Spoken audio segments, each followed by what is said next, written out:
Hello everyone, welcome back to the channel. तो जितने भी एई एग्जाम है, जितने भी ईएससी एग्जाम है, उनके पीवाईक्यू हम करने वाले हैं। तो सबसे पहले हम सॉइल मैकेनिक्स से करने वाले हैं, क्योंकि जितने भी एग्जाम में हमने देखा है, जितने भी एग्जाम्स हो रहे होते हैं, उसमें सॉइल मैकेनिक्स का एक अपना ही इंपॉर्टेंस है, अपना ही एक वेटेज है। तो इससे हम स्टार्ट करेंगे। हम बेसिक से लेकर एडवांस लेवल तक क्वेश्चन करेंगे।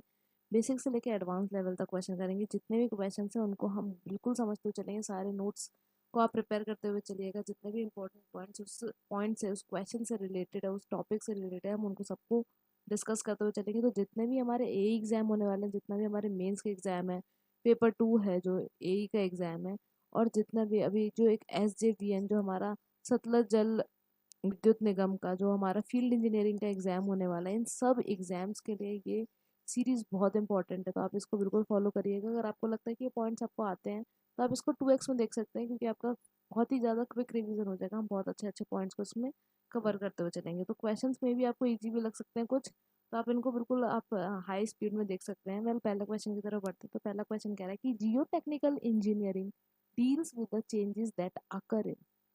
अगर हम बात करते हैं जियो टेक्निकल इंजीनियरिंग में जितने भी चेंज होते हैं, तो जियो का मतलब ही होता है अर्थ। वैसे ये क्वेश्चन आपके लिए बहुत इजी होगा। ये क्वेश्चन तो आपने सोचा होगा ये डालने का मतलब ही क्या है। वैसे आप देख लीजिए, आसाम ए में पूछा गया है, तो इजी क्वेश्चन भी पूछ लिए जाते हैं।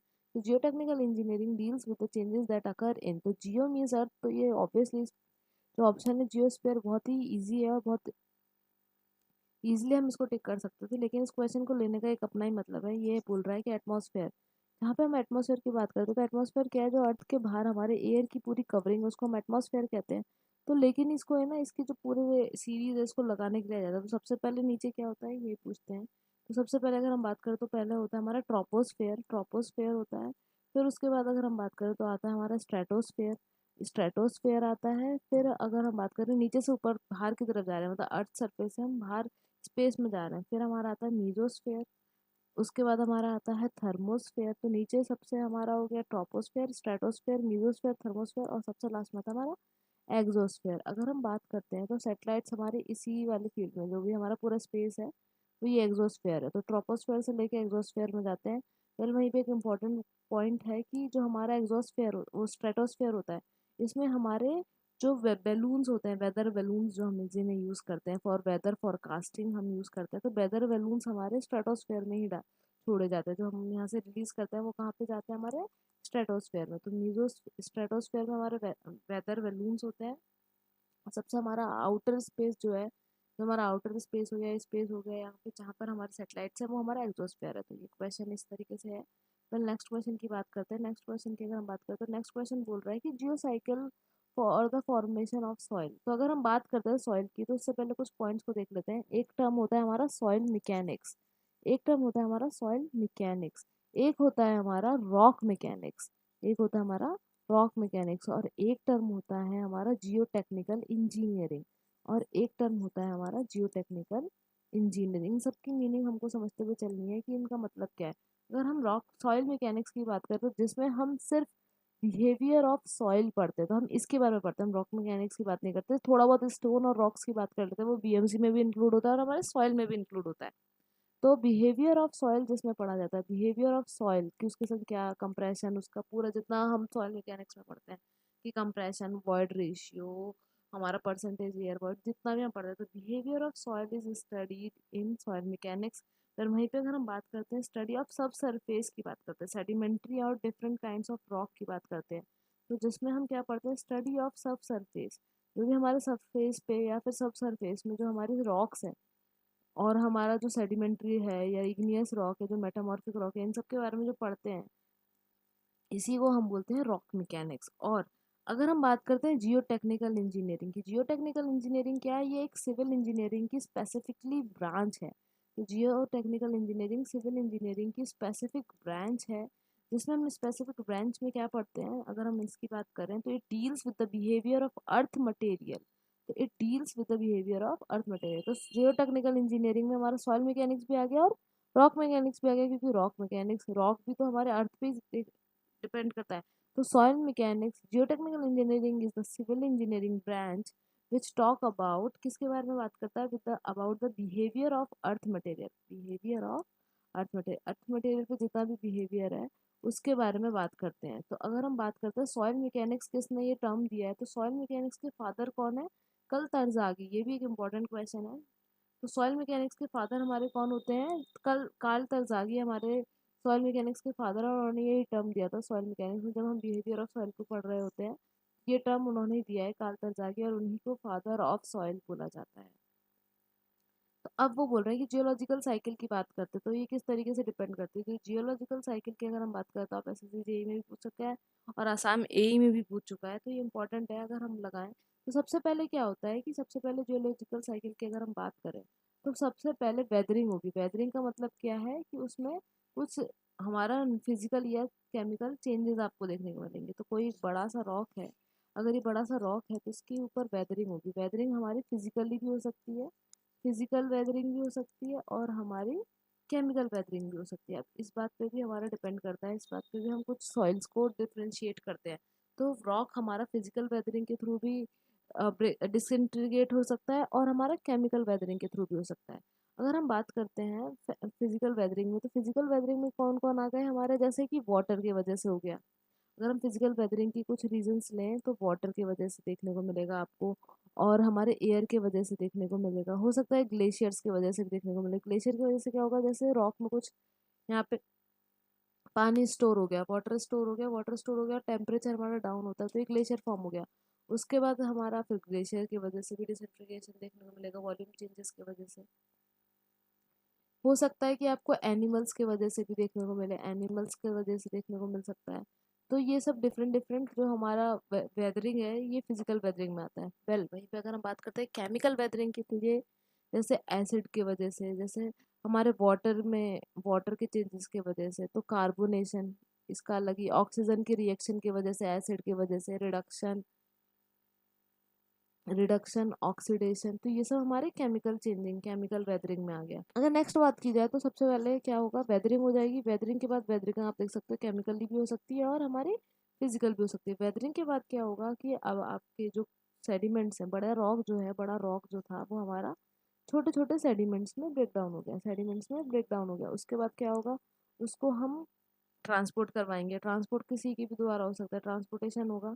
तो ट्रांसपोर्टेशन जब होता है तो अब यहाँ पे भी दो तरीके से सॉइल हमारी डिफ्रेंशिएट होती है। अगर वेदरिंग हुई, और वेदरिंग जैसे यहाँ पे हमारा ये वाला पेरेंट रॉक था, ये मेरा क्या है, पेरेंट रॉक है, मतलब ये पेरेंट है।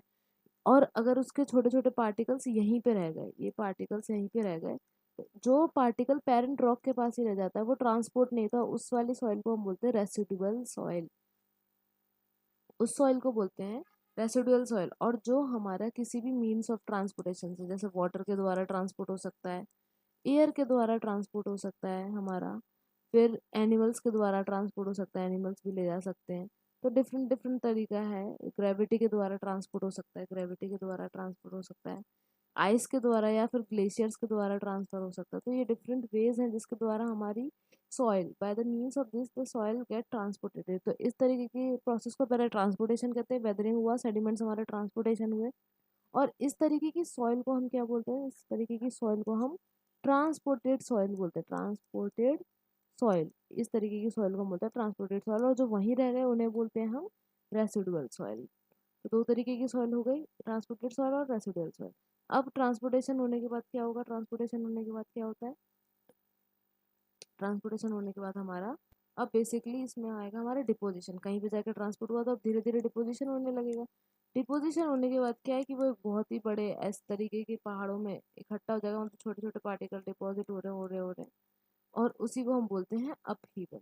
अपहीवल हो गया, अपहीवल हो जाएगा, फिर ये साइकिल चलती रहती है। साइकिल है क्योंकि यहाँ पे एक बड़ा पहाड़ बन गया, ये तो ये बड़ा पहाड़ यहाँ बन गया, तो अब क्या हो गया, ये अपहीवल बन गया, अपहीवल। तो ये एक तरीके की साइकिल है जो चलते रहता है। इस वजह से हम इसे जियोलॉजिकल साइकिल कहते हैं, जो कि हमारे सॉइल का फॉर्मेशन को लीड करता है। तो सबसे पहले वेदरिंग, फिर हमारा ट्रांसपोर्टेशन, फिर हमारा डिपोजिशन। तो ये बिल्कुल करेक्ट है, आप देख सकते हो, वेदरिंग, ट्रांसपोर्टेशन और फिर हमारा डिपोजिशन और फिर अपहीवल। तो ये एक तरीके की साइकिल है जिसमें हमने दो चीज़ और पढ़ी कि एक पेरेंट रॉक होता है, अगर वहीं पे सेडिमेंट इकट्ठे हो गए, वहीं पे डिपॉजिट हो गए तो रेसिडुअल सॉइल हो गई, और अगर हमारे किसी मीन्स के द्वारा ट्रांसपोर्ट होता है तो ट्रांसपोर्टेड सॉइल होती है।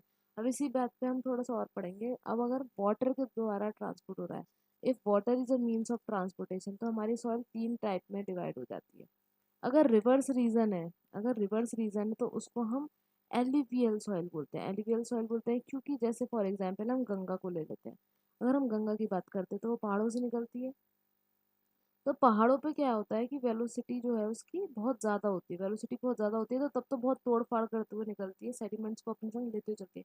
बड़े बड़े रॉक्स में से निकलते हुए आ रही है, बहुत ज़्यादा स्पीड होती है, तो सारे सेडिमेंट्स को लेके चलती है। लेकिन जब वो प्लेन्स में एंटर करती है तो प्लेन्स में क्या होता है, इतना स्टीप नहीं है, प्लेन आ गया, प्लेन में आ गया, जब प्लेन में आ गया तो फिर इसकी वेलोसिटी क्या हो जाएगी, वेलोसिटी उसकी डिक्रीज हो जाएगी। तो ये अपने साइड में जो अपना इसका बैंक है वहाँ पर अपने छोटे छोटे सेडिमेंट्स को डिपॉजिट करने लगती है, छोटे छोटे सेडिमेंट को डिपॉजिट करने लगती है। ये जो सैंड है, यही जो सॉइल है, इसी को हम एलिवियल सॉइल बोलते हैं, एलिवियल सॉइल। तो एलिवियल सॉइल का रीजन क्या है, एलिवियल सॉइल का रीजन है रिवर।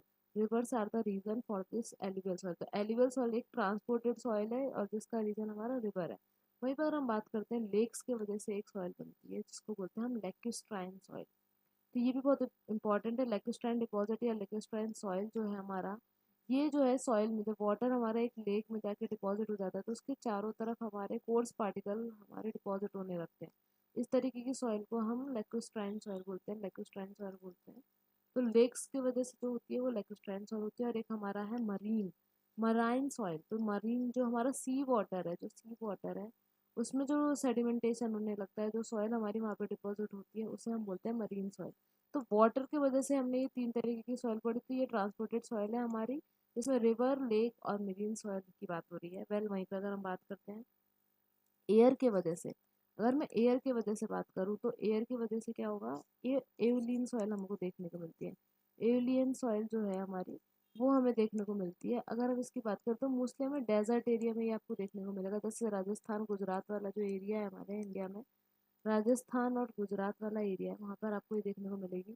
अब जी अगर इसकी बात करें, इसकी प्रॉपर्टी पूछी जाएगी, आप आगे क्वेश्चन देखेंगे तो इसमें ये प्रॉपर्टी पूछी जाती है। तो ये किस तरीके की सॉइल है, तो सबसे पहली बात इसकी डेंसिटी लो होगी। क्यों लो होगी, अगर भाई हवा उड़ा के ले जा पा रहा है तो भाई हल्का होना चाहिए, बिल्कुल हल्का सा होना चाहिए। तो लो डेंसिटी, लो डेंसिटी होती है तो वो हमारी सॉइल हो जाएगी एओलियन सॉइल।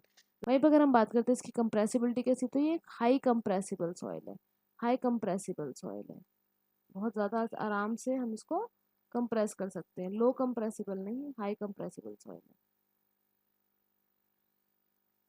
तो हाई कंप्रेसिबल सॉइल है, इंपॉर्टेंट है ये पॉइंट, आप याद रखिएगा। ईएससी में ये 1997 में क्वेश्चन पूछा गया है, 1997 में क्वेश्चन पूछा गया। इनफैक्ट बहुत सारे ए एग्जाम में रिपीट हो गया क्वेश्चन, एलियन की प्रॉपर्टीज पूछ रहे थे। तो डेजर्ट एरिया में दिखता है और अगर एयर इसको ट्रांसपोर्ट कर पा रहा है तो ऑब्वियसली इसकी डेंसिटी लो होगी और हाई कंप्रेसिबल सॉइल होती है। इवन इसमें कुछ सीमेंटिंग प्रॉपर्टी, सीमेंटेशन प्रॉपर्टी भी देखी जाती है, कम देखी जाती है पर देखी जाती है, इसमें सीमेंटेशन प्रॉपर्टी भी होती है।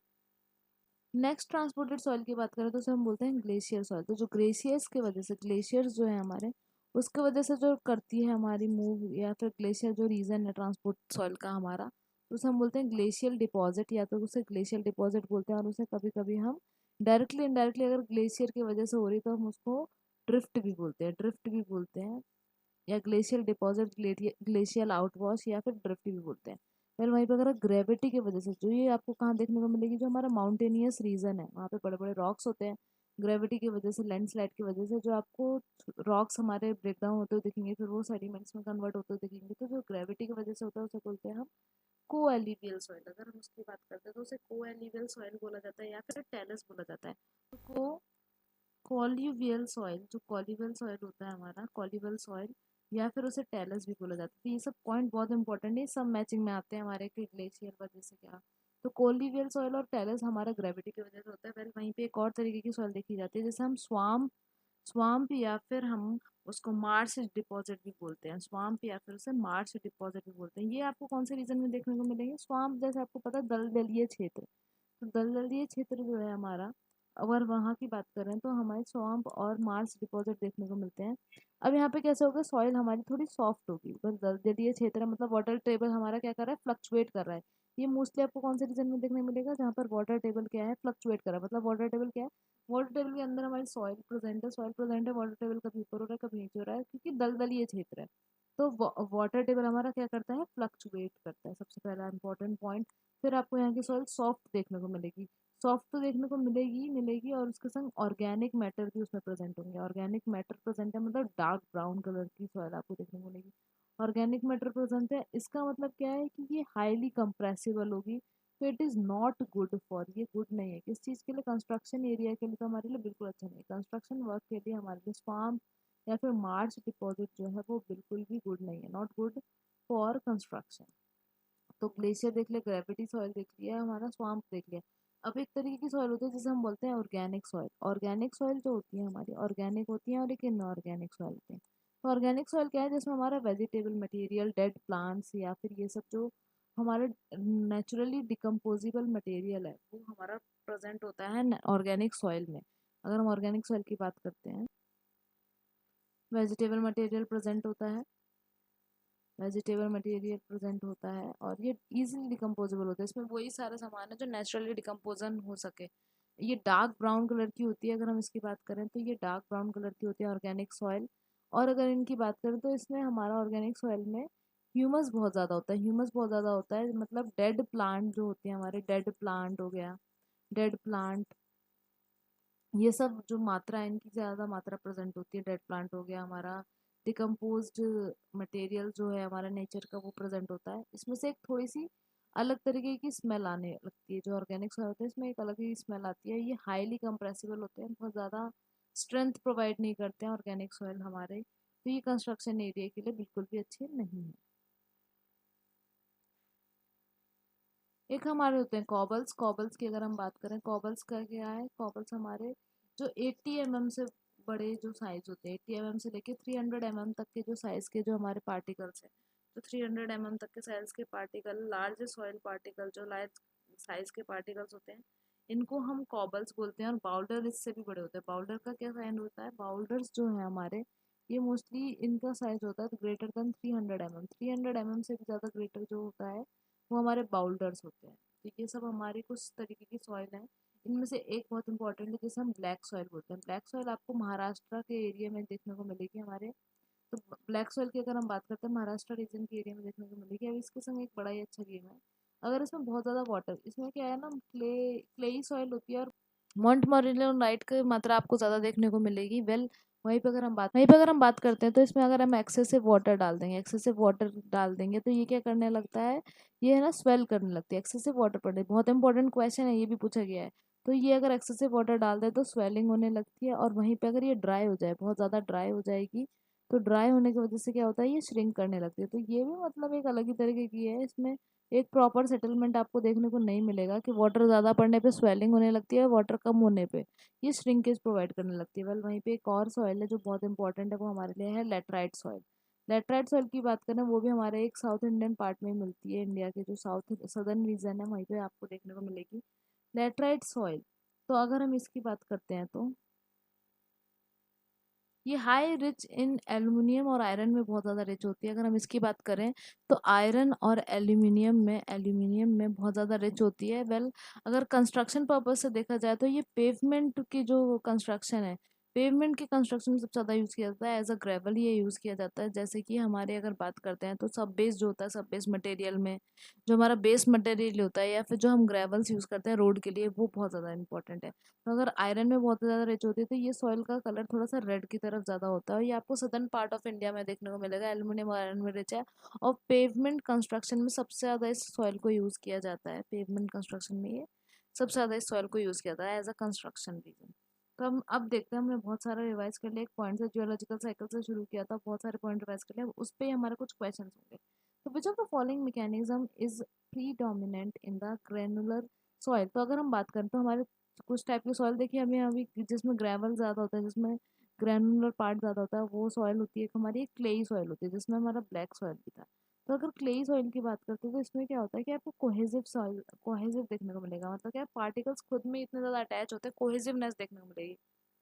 वेल वहीं पे अगर ग्रेवल की बात करते हैं तो उसमें आपको फ्रिक्शन, क्योंकि पार्टिकल्स थोड़े बड़े बड़े साइज के, तो उसमें आपको फ्रिक्शन देखने को मिलेगा। और ये ज़्यादा स्टेबल सॉइल होती है in compare to clay soil. तो फ्रिक्शन की वजह से आपको फ्रिक्शन का जो फोर्स है वो आपको प्री डोमिनेंट देखने को मिलेगा ग्रेवल्स वाले जो सॉइल है। तो ग्रेवल्स जो होते हैं, ग्रेनुलर सॉइल जो होते हैं, ग्रेवल्स वाले सॉइल बोल रही हूँ, ग्रेनुलर सॉइल जो होते हैं उनमें आपको फ्रिक्शन देखने को मिलेगा। तो B option will be the correct answer. फिर वहीं पे अगर हम बात करते हैं क्लेई सॉइल में, तो आपको कोहेजन देखने को मिलेगा। और एडहेशन क्या है, जैसे दो पार्टिकल है और जिनका सब सरफेस जो है इन मतलब अटैच्ड है, जैसे ये पार्टिकल और इस पे हमारा वाटर एडजॉर्ब हो रहा है, तो ये एडहेशन होता है। एडहेशन क्या है, जैसे कि दो पार्टिकल, जैसे फेविकॉल भी एक एडहेसिव है, जो दो पार्टिकल को स्टिक कर पाता है उसे बोलते हैं हम एडहेशन। तो इस फोर्स को एडहेशन बोलेंगे और इस चीज को हम एडहेसिव बोलते हैं। तो अभी हम ग्रेनुलर सॉइल की बात करें तो वहाँ पर हमारा फ्रिक्शन प्रीडोमिनेंट फोर्स होता है, और अगर हम वहीं पे क्लेई सॉइल होता है ये, तो वहाँ पे कोहेजन हमारा प्रीडोमिनेंट फोर्स होता है। नेक्स्ट क्वेश्चन को देखते हैं। नेक्स्ट क्वेश्चन बोल रहा है विच of the following has the minimum specific gravity. अगर हम बात करते हैं मिनिमम स्पेसिफिक ग्रेविटी की, तो इनमें से किसकी मिनिमम स्पेसिफिक ग्रेविटी, वैसे तो कॉमन सेंस से क्वेश्चन किया जा सकता है। अगर हम बात करें बेंटोनाइट, क्वार्ट्ज और हमारा पीट और क्ले, तो अगर इसमें बात करें तो पीट जो है हमारा ये ऑर्गेनिक है, ऑर्गेनिक सॉइल है हमारी। ऑर्गेनिक सॉइल में वेजिटेटिव मटेरियल ज्यादा होता है, वो भी डिकम्पोज हो जाएगा, तो एक तरीके से इसमें ऑर्गेनिक मैटर की मात्रा सबसे ज्यादा होती है। इनऑर्गेनिक मैटर जैसे जैसे कम होगा, ऑर्गेनिक मैटर बढ़ेगा, तो उसकी स्पेसिफिक ग्रेविटी बहुत ज्यादा कम होने लगेगी। तो अगर हम बात करें तो पीट जो है हमारा ऑर्गेनिक मैटर से बनना है, तो पीट will be the correct answer. उसकी मिनिमम जो स्पेसिफिक ग्रेविटी होगी इनके सबके कंपेयर में। वहीं पे अगर हम बात करते हैं सबसे ज्यादा किसकी होगी, तो बेंटोनाइट जो है उसकी सबसे ज्यादा होगी, उसकी होगी 2.69 अप्रॉक्स। ऐसे याद नहीं रखना, पर एक आपको आइडिया होना चाहिए। अगर क्वार्ट्स की बात करते हैं तो वो हमारा 2.64 की होगी, और वहीं पे क्ले की बात करें तो वो 2.67 होगा। 2.67 हमारा क्ले में देखा जाएगा। वेल यहीं पे वो बोल रहा है कि मिनिमम स्पेसिफिक ग्रेविटी किसकी होगी, तो पीट या जो ऑर्गेनिक मैटर के एग्जाम्पल होते हैं उनकी जो हमारी स्पेसिफिक ग्रेविटी है वो और के कंपेयर में कम होती है। और अगर यहीं पे अगर मैक्सिमम होता, तो जिसमें भी इनऑर्गेनिक मटेरियल सबसे ज़्यादा प्राप्त होता है जो पाया जाता है, उसी को हम हायर साइड में रखते हैं, मैक्सिमम स्पेसिफिक ग्रेविटी की तरफ रखते हैं। नेक्स्ट क्वेश्चन की बात करते हैं तो वो बोले, तो अभी हमने सब देखा है तो उसी से बेस्ड मैंने क्वेश्चन दिए हैं। तो lacustrine soil are usually are the soil which is transported by. तो अगर हम रिवर की वजह से बात करें तो एलिवियल सॉइल था। फिर वहीं पे ग्लेशियर्स की वजह से बात करें तो ग्लेशियल सॉइल या ग्लेशियल डिपॉजिट या फिर ग्लेशियल आउटवॉश या फिर हमारा ड्रिफ्ट था। फिर वहीं पे डिपॉजिट इन सी बेड की बात करें तो वो हमारा मरीन सॉइल थी। और सबसे लास्ट और इम्पोर्टेंट ईएससी में भी पूछा गया है, और ये है lacustrine soils are deposit in lake beds. तो जो लेक के बेड पे डिपॉजिट होती है उस तरीके की सॉइल को हम लैक्टोस्ट्राइन सॉइल बोलते हैं। वेल नेक्स्ट क्वेश्चन की तरफ बढ़ते हैं। नेक्स्ट क्वेश्चन कह रहा है कि soil formed by the accumulation of decaying and chemically deposit vegetable matter under condition of excessive moisture। तो जो सॉइल है हमारा किसकी वजह से डिकेइंग या फिर केमिकली उस पे जो वेजिटेबल मैटर है उसके ऊपर हमारा कुछ केमिकली रिएक्शन हो रहा है, तो इस तरीके की सॉइल को हम क्या कहेंगे। तो एलिवियल सॉइल हमारे रिवर की वजह से ट्रांसपोर्टेड सॉइल था। को एलिवियल सॉइल हमारा क्या था, ग्रेविटी की वजह से जो हमारे बड़े बड़े सेडिमेंट्स, बड़े बड़े रॉक हमारे छोटे छोटे सेडिमेंट्स में कन्वर्ट हो रहे थे और वो नीचे आ जा रहे थे ग्रेविटी की फोर्स की वजह से, तो कोलिबल सॉइल बोलता। एओलाइन सॉइल हमारे एयर की वजह से। तो बचा क्या हमारा क्यूमुलॉइस सॉइल।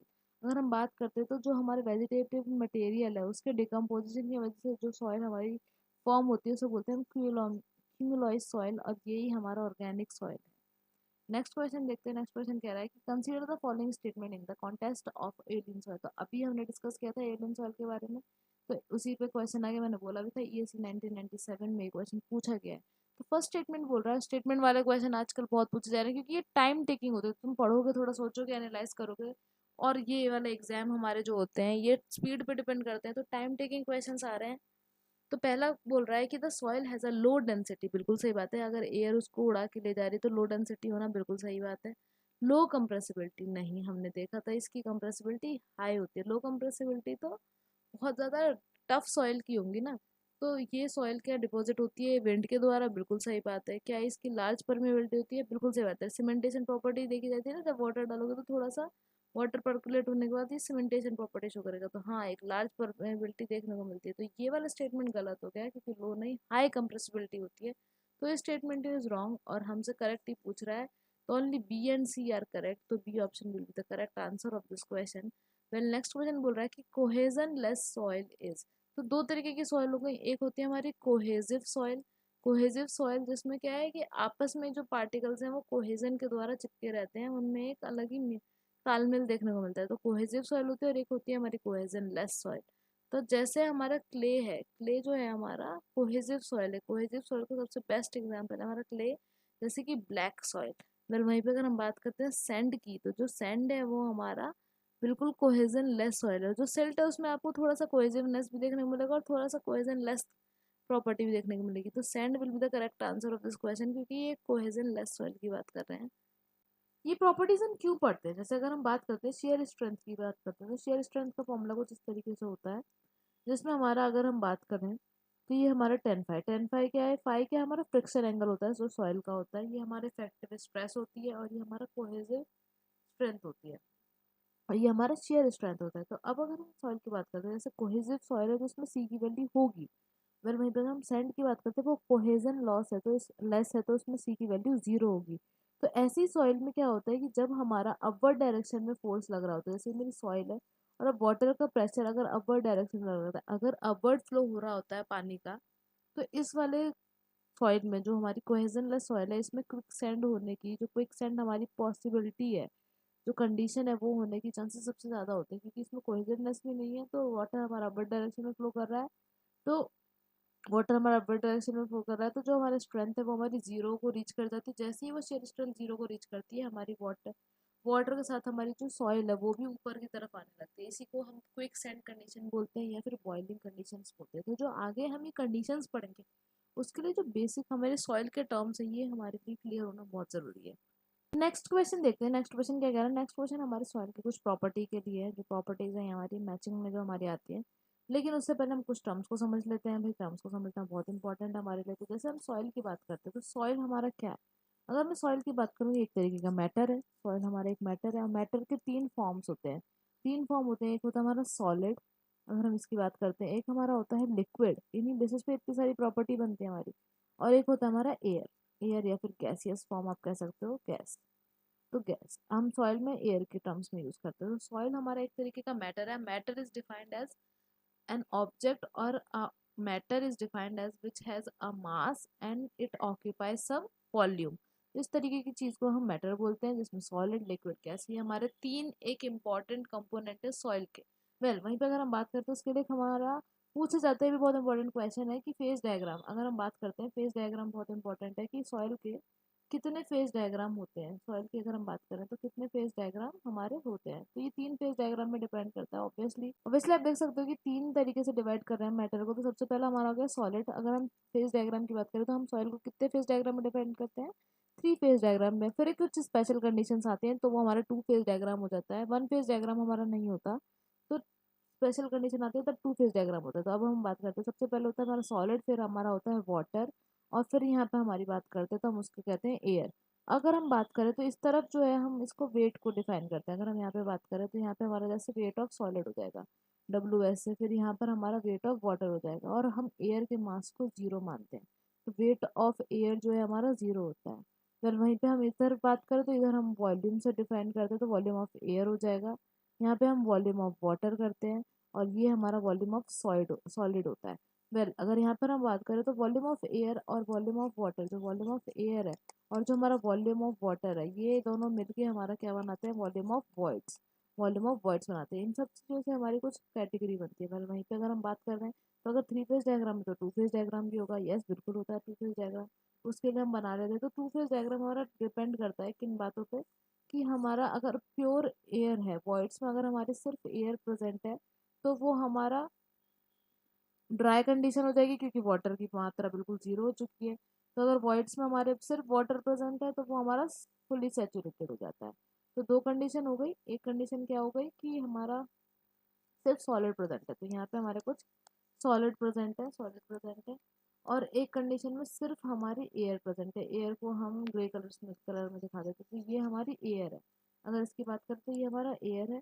फिर वहीं पर अगर हम बात करते हैं तो ये हमारा वाटर है जो प्रेजेंट है, तो ये फुली वाटर से प्रेजेंट है। अगर वाटर से प्रेजेंट है, सिर्फ वॉइड्स हमारे वाटर से प्रेजेंट है, तो volume of voids will be equal to volume of water. और ये कंडीशन हमारी हो जाती है फुली सैचुरेटेड कंडीशन। इसमें क्या है कि वॉइड्स हमारे फुली वाटर से फिल्ड हो गए हैं, फुली सैचुरेटेड कंडीशन। इस कंडीशन में हमारे एस की वैल्यू 1 हो जाती है, या फिर 100%। तो यहीं पे अगर हम वॉल्यूम ऑफ एयर की बात करें तो वॉल्यूम ऑफ एयर से फिल हो जाता है, मतलब वॉल्यूम ऑफ वॉइड जो है इस कंडीशन में जो हमारा वॉल्यूम ऑफ वॉइड है वो हमारा एयर के बराबर हो जाता है, मतलब volume of void will be equals to volume of air. और इसमें हमारा एस की वैल्यू क्या हो जाएगी? 0, मतलब क्या हो जाएगा? Dry condition. इसका मतलब वॉल्यूम, ये हमारी कौन सी ड्राई सॉइल हो गई? Dry soil. तो ये कुछ चीज़ें देखी हमने। अब कुछ टर्म्स को समझते हुए चलते हैं, टर्म्स की बात करते हैं। तो इन्हीं बेसिस पे हमारे कुछ इंपॉर्टेंट टर्म्स हैं जिनमें उनकी फॉर्मूला भी पूछ लेते हैं और उनका रेंज बहुत इंपॉर्टेंट है। अगर थोड़ा सा भी गड़बड़ करना है तो वो उसका रेंज भी पूछने लगे हैं। तो सबसे पहले अगर हम बात करें तो वाटर कंटेंट, अगर हम पहले टर्म की बात करें तो वो है हमारा वाटर कंटेंट। अगर हम इसके रिजम्बल की बात करें किस तरीके से रिप्रेजेंट किया जाता है, तो एक स्मॉल डब्ल्यू से हम रिप्रेजेंट करते हैं, वाटर कंटेंट होता है। अगर हम इसकी बात करें तो एक तरीके का रेशियो इसमें volume, weight of water upon weight of solid. तो सॉलिड्स में कितना वाटर प्रेजेंट है, इसी की रेशियो को हम वाटर कंटेंट कहते हैं। अगर हम इसकी रेंज की बात करें, बहुत इंपॉर्टेंट है इसकी रेंज। अगर रेंज की बात करते हैं तो वाटर कंटेंट की रेंज 0 के इक्वल हो सकती है और 0 से ज़्यादा हो सकती है। इसकी कोई अपर लिमिट नहीं है। अगर हम इसके अपर लिमिट की बात करें तो नो अपर लिमिट। बहुत इंपॉर्टेंट क्वेश्चन है। 4 ऑप्शन दे देंगे, 0 के डब्ल्यू के बीच में, 0 से 100 के बीच में, कि डब्ल्यू से ग्रेटर, 100 से कम। ये बहुत सारे तरीके हैं। तो अपर लिमिट इसकी कुछ नहीं है। अपर लिमिट हम डिफाइन नहीं करते वाटर कंटेंट की। रेंज क्या है हमारी, डब्ल्यू से ग्रेटर, मतलब 0 से ग्रेटर होती है और उसके इक्वल होती है। तो ये हमारा वाटर कंटेंट हो गया। वहीं पे अगर हम वाटर के लिए एक और टर्म यूज करते हैं, वो है हमारा डिग्री ऑफ सेचुरेशन, जिसको हम कैपिटल कैपिटल एस से शो करते हैं। तो डिग्री ऑफ सेचुरेशन, जिसको हम कैपिटल एस से शो करते हैं, तो कैपिटल एस से शो करते हैं।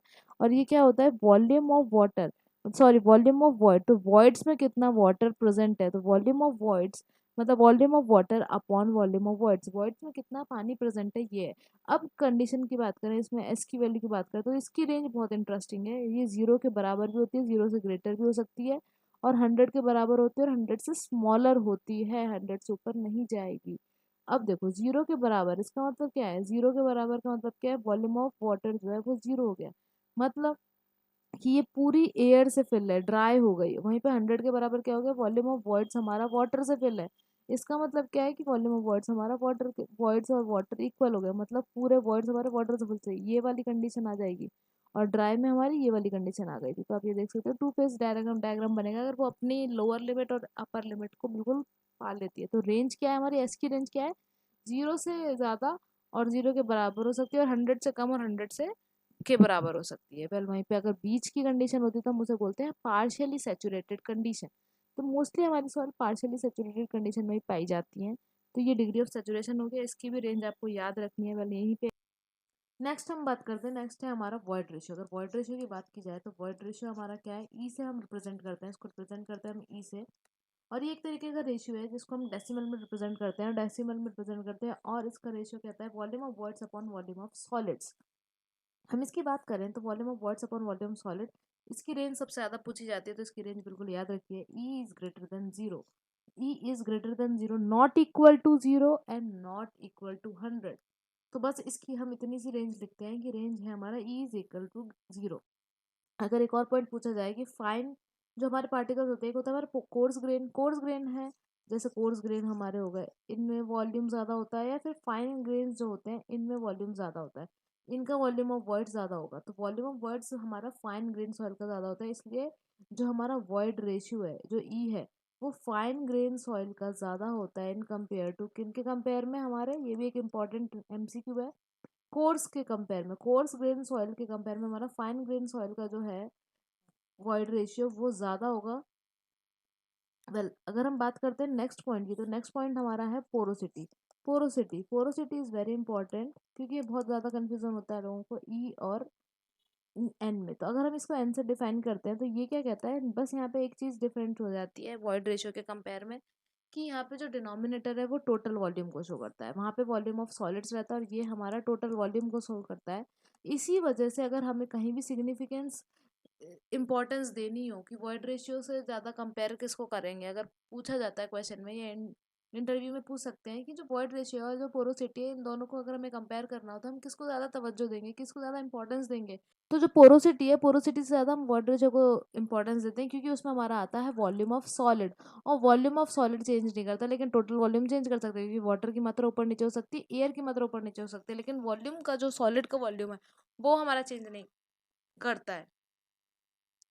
इस वजह से हम पोरोसिटी को इतनी ज़्यादा वैल्यू नहीं देते इन कंपेयर टू, इम्पोर्टेंस नहीं देते जब हमें अगर कोई भी कंपैरिजन करना होता है, या कोई भी हमें और अदर जो निकालनी होती है उनकी अगर बात करें, तो इसमें हम वॉइड रेशियो को ज़्यादा इंपॉर्टेंस देते हैं। वेल वहीं पे अगर हम पोरोसिटी की रेशियो की बात करते हैं तो टोटल वॉल्यूम हमारा आ जाता है, टोटल वॉल्यूम आता है फिर हमारा आता है ऊपर हमारा न्यूमरेटर में आता है वॉल्यूम ऑफ वॉइड्स। अगर हम वॉल्यूम ऑफ वॉइड्स की बात करें, यहाँ पर क्या आता है हमारा वॉल्यूम ऑफ वॉइड्स। अगर इसके हम रेंज की बात करते हैं, इसकी रेंज की अगर बात की जाए तो ये क्या है हमारा 0 से लेके, ये 0 से लेके 100 के बीच में आता है, 0 से लेके 100 के बीच में आता है। और आप इन सब की रेंज को याद रखिएगा प्लीज़, तो क्योंकि एग्जाम में पूछा जाता है, 0 से लेके 100 के बीच में इसकी रेंज आती है। वेल, वहीं पर अगर हम बात करते हैं तो दो और कैटेगरी है, जिसमें क्या है, अगर हम टोटल वॉल्यूम में वॉइड्स की बात कर रहे हैं तो पोरोसिटी। अगर वही टोटल वॉल्यूम में जो हमारा वॉल्यूम है, जैसे आप यहाँ पे देख सकते हो वॉल्यूम ऑफ सॉलिड्स था तो हमने वॉल्यूम ऑफ वर्ड्स की बात की। अब वॉल्यूम ऑफ वर्ड्स को हमने टोटल वॉल्यूम के कंपेयर में किया। अब वैसे ही हमने एक डिग्री ऑफ सैचुरेशन पढ़ा था। डिग्री ऑफ सैचुरेशन में क्या है आप याद करिए कि वॉइड्स में कितना वाटर प्रेजेंट है, ये हमारा डिग्री ऑफ सैचुरेशन बता रहा था। उसी तरीके से अगर एयर की बात करें तो पूछा जाता है कि एयर कितना प्रेजेंट है। अगर इसकी बात करें तो एयर कंटेंट के लिए AC से शो करते हैं और इसे बोलते हैं हम एयर कंटेंट। वेल, वहीं पे अगर इसका रेशियो की बात करी जाए तो ये होता है हमारा कि वॉइड्स में, जो मेरा वॉइड्स है उसमें वाटर कितना परसेंट है, डिग्री ऑफ सेचुरेशन। एयर कितना परसेंट है, प्रेजेंट है, तो एयर कंटेंट, तो वॉल्यूम ऑफ एयर कितना प्रेजेंट है उसके लिए एयर कंटेंट यूज करते हैं। वेल, वहीं पे अगर हमारा चेंज हो गया, अब यहाँ पे एक और इंपॉर्टेंट पॉइंट आता है, जैसे हम नीटा ए से शो करते हैं। वेल, इसे बोलते हैं परसेंटेज एयर वॉइड्स। बहुत इंपॉर्टेंट है, घुमा के पूछते हैं इस क्वेश्चन को भी। तो परसेंटेज एयर वॉइड के लिए अगर हम बात करते हैं, डिनोमिनेटर यहाँ पे चेंज हो जाएगा, वॉल्यूम ऑफ वॉइड्स की जगह हो जाएगा हमारा टोटल वॉल्यूम। तो हमारा डिनोमिनेटर हो जाएगा टोटल वॉल्यूम और ऊपर आएगा मेरा वॉल्यूम ऑफ एयर। तो volume of air upon total volume हो जाए तो मेरा हो जाएगा ये परसेंटेज एयर वॉइड, कि कितना परसेंटेज एयर वॉइड मेरे टोटल सॉइल में प्रेजेंट है। तो ये कुछ तरीके का हमारा नाम है, इंपॉर्टेंट सिग्निफिकेंट प्रॉपर्टीज है रिलेशन। ये कुछ तरीके के इंपॉर्टेंट सॉइल की टर्मिनोलॉजी हैं, बहुत इंपॉर्टेंट है कि सैचुरेशन क्या होता है, वाटर कंटेंट क्या होता है, एयर कंटेंट क्या होता है, परसेंटेज एयर वॉइड क्या होता है, ये सब बहुत इंपॉर्टेंट है। इनकी रेंज बहुत इंपॉर्टेंट है, रेंज बिल्कुल याद रखिएगा। तो इसी के बेसिस पे हमारा एक क्वेश्चन है, इस क्वेश्चन को देखते हैं। तो सबसे पहले इस क्वेश्चन को देखते हैं।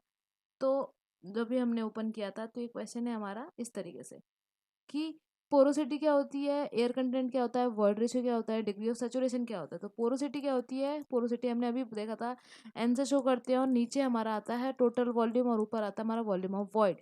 एयर कंटेंट क्या होता है, अगर हम AC से बात करते हैं और यहाँ पे क्या है कि हमारे वॉइड्स में कितना एयर प्रेजेंट है, इसकी बात हमारे एयर कंटेंट करता है। वेल, वहीं पे अगर हम डिग्री सैचुरेशन की बात करते हैं वो बोलता है कि वॉइड्स में कितना पानी प्रेजेंट है, वो हमारा डिग्री ऑफ सैचुरेशन की बात कर रहा है। और अगर हम वॉइड रेशियो की बात करें तो ये हमारा बिल्कुल कहता है कि भाई वॉइड, जो वॉल्यूम ऑफ सॉलिड्स हैं उसमें हमारे कितने वॉल्यूम ऑफ वॉइड्स हैं, इसका रेशियो को हम बात करेंगे। तो अगर देखें पोरोसिटी, तो पोरोसिटी के लिए देखो ए के लिए उन्होंने 4 4 4 दे रखा है, तो इसका मतलब भाई ये रहा, आप देख सकते हैं volume of voids upon total of volume दे ही रखा है। वेल, वहीं पे एयर कंटेंट की बात करते हैं तो एयर कंटेंट हमने देखा volume of air upon volume of voids. तो volume of air upon total volume of voids, तो ये हमारा ए इसका, ये ए का 4 हो गया, बी का 1 हो गया। फिर अगर बी का 1 हो गया तो उसके बाद हमारा वॉइड रेशियो क्या कह रहा है, volume of voids upon volume of solid होना चाहिए। तो ये हमारा सी का 2 हो गया, सी का भी 2 हो गया। तो 4 1 2 3 बचा क्या हमारा 3, डिग्री ऑफ सैचुरेशन जो volume of voids upon total volume of words कहता है। तो ये 3, तो 4 1 2 3 किस ऑप्शन के लिए तरफ जा रहे हैं, तो B option will be the correct answer of this question. तो देख लीजिए हमने एक क्वेश्चन से कितना सारा रिलेशनशिप को रिवाइज किया। तो यही इस तरीके से हमें इसको करना था कि जितने भी हमारे क्वेश्चन हैं उसको हम अच्छे से रिवाइज करते हुए चलें। वेल, नेक्स्ट क्वेश्चन को देखते हैं। नेक्स्ट क्वेश्चन बोल रहा है, नेक्स्ट क्वेश्चन को देखते हैं। नेक्स्ट क्वेश्चन कुछ इस तरीके से है कि the degree of saturation of the soil can be taken as. तो अब तो ये मतलब आप लोगों के लिए इजी बात हो गई कि डिग्री ऑफ सैचुरेशन क्या होता है, volume of voids upon volume of water upon volume of words, words में कितना पानी प्रेजेंट है, यही हमारा रेशियो बताता है। तो ये पहला ऑप्शन ही करेक्ट हो गया कि कितना वॉल्यूम हमारा वाटर का वर्ड्स में प्रेजेंट है। ये देखिए कितने एग्जाम में आए गए। तो ये छोटे छोटे टर्मिनोलॉजी बहुत इंपॉर्टेंट है और इनकी रेंज बहुत इंपॉर्टेंट है। अगर लेवल को हाई करना है तो थोड़ा तो लोग डेफिनेशन पढ़ लेते हैं, लेकिन रेंज पे कोई इतना ध्यान नहीं देता। रेंज भी इंपॉर्टेंट है, आप प्लीज पढ़ते हुए चलिएगा। अगर हम बात करते हैं तो रिवीजन कर लेते हैं। तो जैसे हमारा गामा बल्क होता है, गामा बल्क क्या है, अब देखो एक होता है गामा बल्क जिसको हम अगर डेंसिटी के थ्रू में इसका रिलेशनशिप बैठाना जाए तो डेंसिटी में अगर जी का मल्टीप्लाई करते हैं, जिस तरीके से मास और वेट का रिलेशन होता है, तो अगर वेट की बात करें तो वेट क्या होता है, mg के बराबर होता है। बिल्कुल सही बात है, वॉल्यूम का डिवाइड कर दो, वॉल्यूम का डिवाइड कर दो, तो ये मेरा बन जाएगा गामा और ये मेरा बन जाएगा रो इंटू जी। तो मास क्या है, मास क्या है, हर जगह कांस्टेंट रहता है, उसी तरीके से डेंसिटी हमारी कांस्टेंट है। और ये हमारा वेट के वजह से, वेट हमारा जी पे वेराई करता है। तो अर्थ पे अगर ग्रेविटी जी है, अर्थ पर ग्रेविटी जी है, मास अगर हम बात करें, मास हर जगह कांस्टेंट है। इस पे अगर हम मून पे जाएंगे तो ग्रेविटी 1/6 हो जाएगी, तो वेट हमारा 1/6 हो जाएगा। इसी तरीके से ये रिलेशनशिप निकल के आता है जिसमें हमारा क्या है कि गामा हमारा रो के संग अपना एक रिलेशन बनाता है, जो हमारा डेंसिटी है, जो वेट डेंसिटी है, वो हमारा मास डेंसिटी के संग रिलेशन बना रहा है। तो पहला बोलता है गामा बल्क। गामा बल्क क्या है? जो हमारा बल्क डेंसिटी है। अगर हम गामा बल्क की बात करें तो ये बोलता है बल्क डेंसिटी।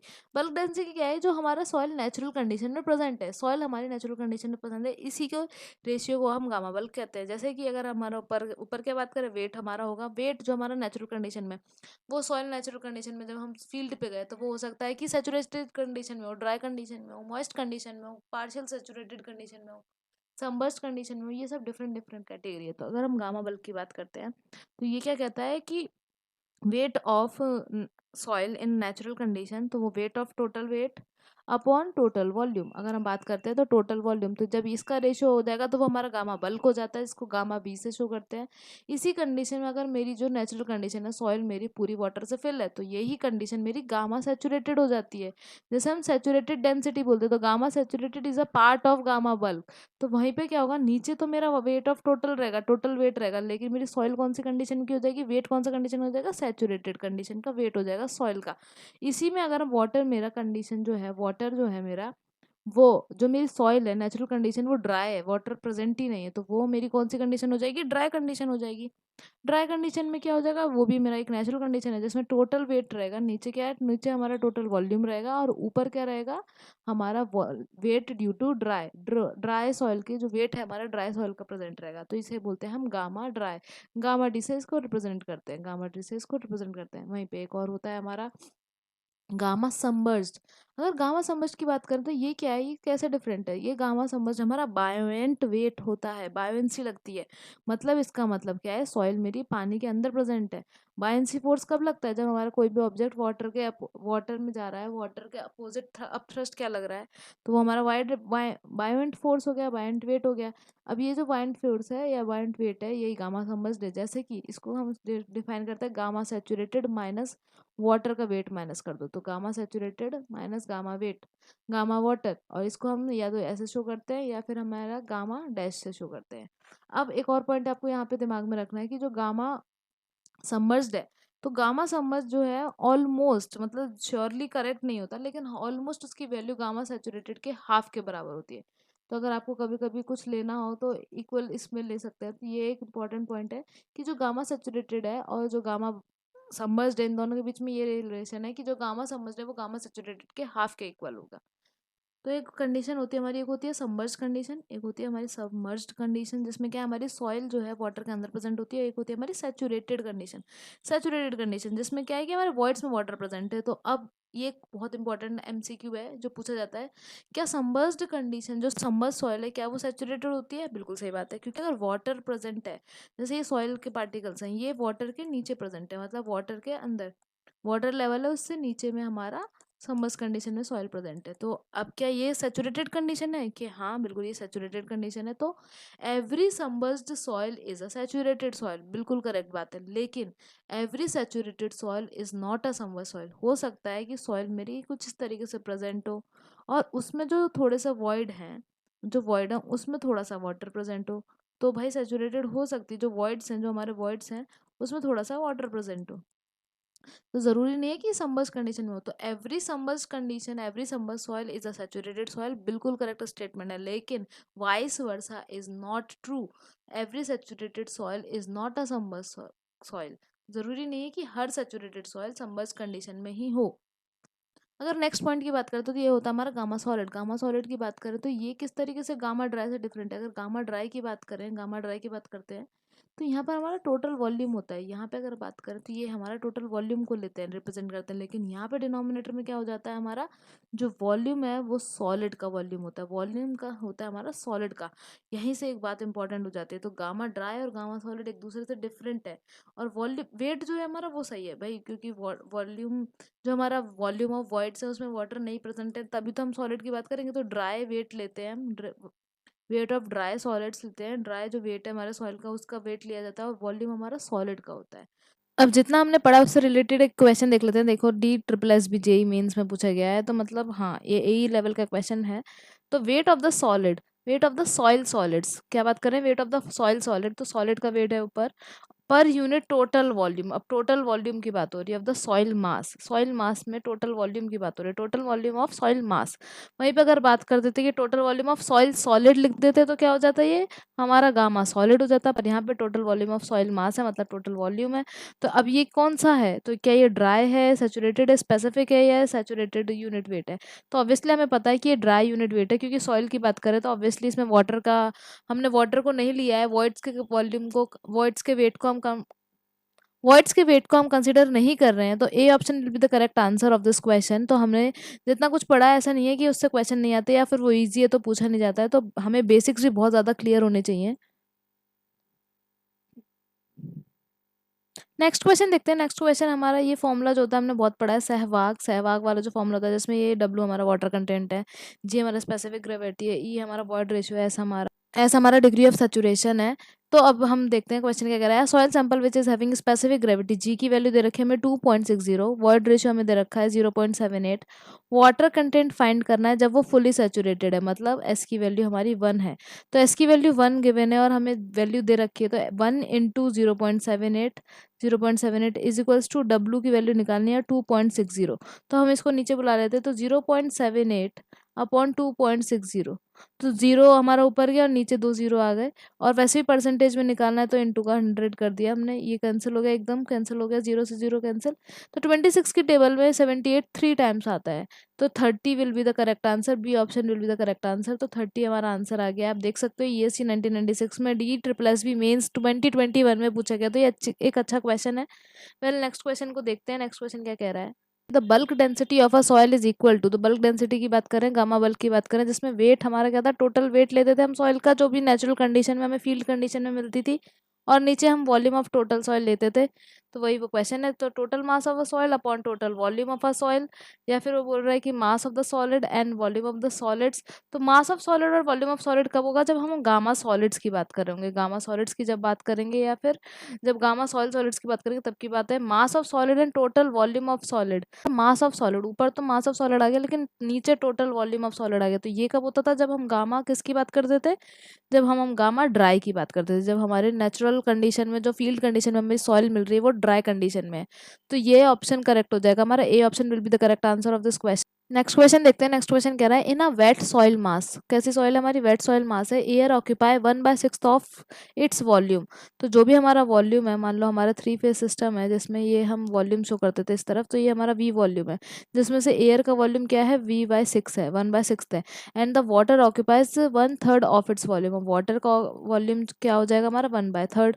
तो टोटल वॉल्यूम हमारा होता है VS प्लस V मतलब volume of voids plus volume of solids. तो अब अगर हम बात करते हैं वॉल्यूम ऑफ सॉलिड निकालना चाहे तो टोटल वॉल्यूम में से इसको माइनस कर देंगे। तो पहले वॉल्यूम ऑफ वॉइड्स के लिए हमें इसको ऐड करना पड़ेगा, जो हमारा एयर का वॉल्यूम है और जो हमारा वाटर का वॉल्यूम है, तो इसको भी हम सेम डिनोमिनेटर कर लेते हैं। तो ऊपर नीचे 2 का मल्टीप्लाई करेंगे तो क्या हो जाएगा, तो ये बन जाएगा हमारा सीधे 3V/6, और ये VS हो जाएगा और हमारा टोटल वॉल्यूम। तो अब मेरे को VS निकालना, तो VS क्या हो जाएगा मेरा, ये माइनस करेंगे हम, तो V माइनस 3V/6 और सेम रेशियो करने के लिए 6V/6 मान लेते हैं, तो 3V/6 हमारा बचा। तो हमारा वॉल्यूम ऑफ सॉलिड्स आ गया निकल के 3V/6, जिसका मतलब हो जाएगा V/2। तो अब वो पूछ रहा है कि वॉइड रेशियो क्या होगा। वॉइड रेशियो के लिए क्या करना होता है, वॉइड रेशियो हमारा होता है, हमें पता है कि volume of voids upon volume of solid. तो जहाँ पे वॉल्यूम ऑफ वर्ड्स की बात करेंगे वो हमारा गिवन है, हमें वॉल्यूम ऑफ वर्ड्स की बात करेंगे, अभी हमने इनको ऐड किया था तो 3V/6 आ गया था, जिसमें 3V/6 को V/2 लिख सकते हैं, और ये भी V/2 है, तो इसका मतलब हमारा 1 आ गया answer. C will be the correct option of this question. तो V/2 इक्वल्स टू 1, तो मतलब वॉइड रेशियो हमारा क्या आ गया, 1 आ गया है। ऐसे भी आप देख सकते थे, इन दोनों का सम करके V/2 आ रहा था हमारा, जो वॉइड है हमारा V/2 के, मतलब वॉल्यूम का आधा वॉइड है, तो ऑब्वियसली वॉल्यूम का आधा हमारा सॉलिड होगा, तो आधा अपॉन आधा मतलब 1 आएगा वैल्यू। तो इतना कैलकुलेशन तो मैंने बस ऐसे ही दिखाने के लिए करी है। आप फट से भी कर सकते थे कि वॉइड, अगर हमारा वॉल्यूम ऑफ वॉइड हमारा हाफ है तो वॉल्यूम ऑफ सॉलिड भी हमारा हाफ होगा, क्योंकि टोटल वॉल्यूम क्या होना चाहिए, 1 होना चाहिए। तो वैल्यू वैल्यू क्या आ जाएगी हमारी, half upon half will be the ratio will be 1। So C will be the correct option of this question, and ESC 1995 में पूछा गया ये क्वेश्चन। नेक्स्ट क्वेश्चन देखते हैं। हमने अभी जस्ट पढ़ा था, रेंजेस के बारे में हमने पढ़ा था, उसी पे डिपेंड करता है ये question. In a soil the value of which of the following can be more than 100%। 100% में किस किस की वैल्यू ज़्यादा हो सकती है? तो अगर हम बात करते हैं वॉइड रेशियो की, तो हमने वॉइड रेशियो का क्या पढ़ा था? बस ग्रेटर देन जीरो, इससे ऊपर या इससे नीचे कोई बात नहीं थी। वाटर कंटेंट का अगर याद हो स्टार्टिंग में देखा था, वाटर कंटेंट का क्या है कि वो जीरो के इक्वल होगा और जीरो से ग्रेटर होगा, मतलब जीरो के इक्वल हो सकता है, जीरो से ग्रेटर, मतलब अपर लिमिट हम डिफाइन नहीं कर सकते, ऑब्वियसली 100 से ज़्यादा भी हो सकता है। वेल वहीं पे पोरोसिटी के लिए हमने क्या किया था? जीरो से लेके, वो जीरो से लेके 100 के बीच में था, पोरोसिटी हमारा जीरो से लेके 100 के बीच में था। वहीं पे अगर हम पोरोसिटी की बात करते हैं, पोरोसिटी की बात करते हैं, तो पोरोसिटी हमारा 0 से लेके 100 के बीच में था, मतलब वो 100 को रीच नहीं कर रहा है, ना वो 100 के इक्वल है, ना 100 से मोर देन ज़्यादा है। तो 4 ऑप्शन है नहीं, ये वाला कैंसिल। और 2 और 3 हमारा आ रहा है, क्योंकि एयर कंटेंट भी नहीं होता है हमारा 100 से ग्रेटर। तो एयर कंटेंट की बात करते हैं तो एयर कंटेंट नहीं होता, पोरोसिटी नहीं होता, वाटर कंटेंट और वॉइड रेशियो हमारा 0 से बड़ा था, और उसकी अपर लिमिट हम डिफाइन नहीं कर सकते, तो वो 100% से भी ज़्यादा हो सकता है। इसका मतलब C option will be the correct answer of this question. इसलिए वो रेंज याद करना बहुत इंपॉर्टेंट था इन क्वेश्चंस के लिए। नेक्स्ट क्वेश्चन है कि consider the following effect as a indicative of complete saturation of a soil sample. तो वैसे हमें पता है कि हमारा सॉइल 3 फेज सिस्टम में डिपेंड करता है, जिसमें ये वाटर हो गया, ये एयर हो गई, और ये हमारा सॉलिड हो गया। लेकिन अगर ये मेरा जो वॉइड है, वो पूरा वॉइड अगर मैं वाटर से फिल कर दूँ, तो ये हमारा कंप्लीट सैचुरेशन कंडीशन आ जाएगी। तो क्या पोर वाटर प्रेशर जो है वो पॉजिटिव होता है? बिल्कुल सही बात है, वो हमारा पॉजिटिव होता है। क्या वॉल्यूम ऑफ वॉइड जो है, जब the volume of water to volume of void, मतलब डिग्री ऑफ सैचुरेशन में क्या होता है कि वॉइड्स में, वॉइड में हमारा कितना पानी प्रेजेंट है, तो वॉइड में अगर पूरा पानी प्रेजेंट है, तो मतलब volume of void, volume of sorry, तो क्या वॉल्यूम ऑफ वाटर और वॉल्यूम ऑफ वॉइड हमारा इक्वल टू 1 हो गया? बिल्कुल सही बात है, पूरे वॉइड वाटर से फिल हो जाएंगे, तभी तो कंप्लीट सैचुरेशन होगा। तो पहला स्टेटमेंट भी करेक्ट है, दूसरा स्टेटमेंट भी करेक्ट है। पर relative density is equals to 1, क्या रिलेटिव डेंसिटी इक्वल टू 1 होगा? ये क्वेश्चन हमारा ईएससी 2017 में पूछा गया है, तो ये एक अच्छा क्वेश्चन है, और वो पूछ रहा है रिलेटिव डेंसिटी क्या वो 1 के इक्वल होगी? तो अब अगर बात करें हम रिलेटिव डेंसिटी की, तो रिलेटिव डेंसिटी का फॉर्मूला होता है ई मैक्स माइनस ई अपॉन ई मैक्स माइनस ई मिनिमम। अब वो बोल रहा है कि क्या सैचुरेटेड कंडीशन में 1 की बराबर हो जाती है? तो नहीं। अगर आपको पता हो तो आईडी की वैल्यू अगर 1 हो रही है, मतलब 100% हो रही है, तो वो किस कंडीशन में होती है? जब वो बहुत ज़्यादा डेंस या फिर ड्राई कंडीशन होती है। तो ऑब्वियसली अगर डेंस और ड्राई कंडीशन में 1 हो रही है, तो कंप्लीट सैचुरेशन तो नहीं है। इसका मतलब ए और बी, मतलब 1 और 2 जो स्टेटमेंट है वो बिल्कुल करेक्ट है, और करेक्ट क्वेश्चन में पूछ ही रहा है, तो A option will be the correct answer of this question. Relative density जो हमारी 0 से 1 के बीच में होती है, तब वो हमारा पार्शियल सैचुरेशन की कंडीशन को बिल्कुल शो करता है, और रिलेटिव डेंसिटी 1 का मतलब ये है कि वो बहुत ज़्यादा डेंस या फिर ड्राई कंडीशन में है। वहीं पे ने वहीं पे अगर हम नेक्स्ट स्टेटमेंट क्वेश्चन देखना चाहें, तो स्टेटमेंट क्वेश्चन ये है कि which of the following statements are correct? A partially saturated soil sample is an example of 3 phase system. बिल्कुल सही बात है, हम अगर फेज सिस्टम की बात करें तो सॉलिड, वाटर और एयर होता है, और पार्शियली है मतलब वॉइड्स में एयर भी प्रेजेंट है और वाटर भी प्रेजेंट है, तो 3 फेज सिस्टम बिल्कुल सही बात है, पहला स्टेटमेंट बिल्कुल करेक्ट है। The submerged density of a soil sample is equal to the saturated density divided by 1 plus gamma saturate gamma 1 plus water content expressed in a function. तो गामा सैचुरेटेड की बात कर रहा है, gamma submerged is equals to gamma saturated upon 1 plus W. तो क्या ये इसका फॉर्मूला होता है? नहीं नहीं, अगर आपने पढ़ा हो तो ये गामा ड्राई का फॉर्मूला होता है, gamma dry is equal to gamma bulk upon 1 plus W. पर अगर वो हमारी सॉइल जो है सैचुरेटेड कंडीशन में है, तो हम इस वाले फॉर्मूले को लगाते हैं। फिर वहीं पे अगर हम बात करते हैं, तो void ratio of a soil sample is defined as, void ratio कैसे डिफाइन करते थे? Volume of voids upon volume of solid, और बिल्कुल सही बात है, soil solid, volume of voids to the volume of soil solid की बात कर रहा है, तो पहला और तीसरा स्टेटमेंट इज वेरी करेक्ट। तो अगर हम बात करें, ये क्वेश्चन करेक्ट स्टेटमेंट को ही पूछ रहा है, तो 1 और 3 इज करेक्ट, तो B option will be the correct answer of this question. Next question देखते हैं। नेक्स्ट क्वेश्चन कह रहा है कि volume and weight of air water and solid is given. ठीक है, हमें वॉल्यूम भी दे रखा है, वेट भी दे रखा है। अब वो पूछ रहा है कि कौन कौन सा स्टेटमेंट बिल्कुल करेक्ट है। तो पहला स्टेटमेंट कह रहा है कि पार्शियली सैचुरेटेड है, और सैचुरेटेड क्या है? सैचुरेटेड है और सैचुरेशन कितना है? 60% है। तो हम एस जानते हैं, हमने फॉर्मूला पढ़ा है। भाई वॉइड्स में कितना पानी प्रेजेंट है, यही हमारा सैचुरेशन होता है, डिग्री ऑफ सैचुरेशन तो निकाल लेते हैं। वॉइड्स हमारा कितना होगा? एयर और वाटर दोनों मिला के वॉइड्स हो जाएंगे, तो ये हो जाएगा हमारा 0.5, और वाटर सिर्फ क्या है? 0.3। तो 0.3 अपॉन 0.5 मतलब क्या है? 60, 0.6 आता है, और 100 से मल्टीप्लाई किया तो 60%। पहला स्टेटमेंट बिल्कुल करेक्ट है, तो first statement is correct. Well दूसरा स्टेटमेंट बोल रहा है कि वॉइड रेशियो निकाल दो। भाई वॉइड रेशियो क्या होता है? Volume of voids upon volume of solid. Solids. Volume of words की अगर बात करते हैं तो वॉल्यूम ऑफ वर्ड्स अभी हमने निकाला 0.5 दे रखा है और हमारा सॉलिड क्या है 0.5, मतलब 0.5 ई की वैल्यू 1 हो गई। इसका मतलब 100%। कहीं कहीं से भी हमारा दूसरा स्टेटमेंट सही नहीं है। दूसरा स्टेटमेंट गलत होते ही हम कौन से ऑप्शन को कट कर सकते हैं, हमें वहाँ पे टाइम बचाना है, वहाँ पे हमें दिखाना नहीं है कि हमने सारे स्टेटमेंट सही किए हैं कि नहीं किए। तो ये भी गलत हो गया, ये भी गलत हो गया, ये भी गलत हो गया और पहला स्टेटमेंट हमारा सही हो गया, ए ऑप्शन करेक्ट हो गया। लेकिन अभी मुझे यहाँ पे सॉल्व कराना है इसलिए मैं और ऑप्शंस दिखा देती हूँ। तो वाटर कंटेंट अगर निकालना है तो वाटर कंटेंट हमारा क्या होता है, वो weight of water upon weight of solid. तो ठीक है, वेट ऑफ वाटर निकाल लेते हैं। वेट ऑफ वाटर हमारा 0.3 और ये क्या है हमारा 1। तो 0.3 upon 1 will be is equals to 30%, क्योंकि 100 से हम करेंगे तो 0 से ये डेसिमल कैंसिल, तो 30%। तो ये भी स्टेटमेंट करेक्ट है, वैसे भी हमें पता है। स्टेटमेंट 4 बोल रहा है सैचुरेटेड यूनिट वेट निकालो, मतलब गामा सेट की वैल्यू निकालो। गामा सेट क्या कहता है कि वेट ऑफ सॉइल, जो वेट ऑफ सॉइल हमारा सैचुरेटेड कंडीशन में अपॉन टोटल वॉल्यूम। तो वेट कितना हो जाएगा हमारा 1 प्लस 0.3 मतलब 1.3 अपॉन, अगर वॉल्यूम की बात करें तो ये पूरा 1 ही हो जाएगा। 0.5, 0.3, 0.8, 0.8 और 0.2 1।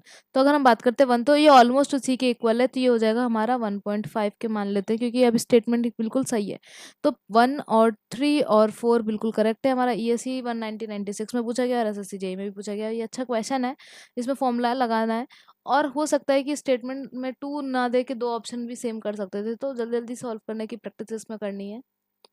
आई होप आप लोगों को बहुत मज़ा आया होगा। Like and subscribe our channel. Thank you so much for watching, यहाँ तक देखने के लिए।